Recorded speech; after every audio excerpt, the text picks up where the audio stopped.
Hoan'Andriamatoa faly ery kosa indray dia pahitoekarena ny tenany ary nanambara fa azo atao tsara ny famarotana ny BNI raha izay no asiteny nandroso sosokevitra ihany koa ny tenany eo anatrehan'ny tokony hananganana ny banky malagasy.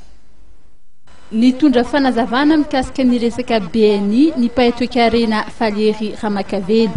BNI io zany banky tsy BNI intsony ny anarany efa lasa mivadika BNI Crédit Lyonnais satria BNI zay banky fanjakana gasy ny tompony taloha dia rehefa natao privatisation tamin'ny 1997 dia efa lasa privé izy ary ny tompony BNI farany teo dia ny Crédit Agricole zay banque français.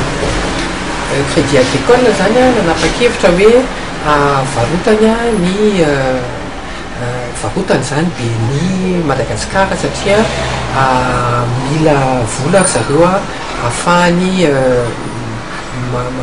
manao ny activité any amin'ny firenena hafa na mampitombo ny activité an'zareo any France. Dia nivarotany zany teto Madagasikara dia rehefa nivarotany dia nisy dossier maromaro tonga tany am-pelatanany zareo dia zareo Crédit Agricole zany no safidy mivarotra ny BNI amin'ny groupe Ciel.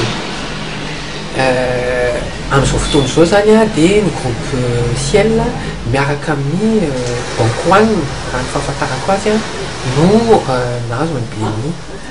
Voalohany indrindra aloha ny tompon'le banky dia manana fahefana feno mivarotra an'le banky amin'izay tony mivarotany anazy.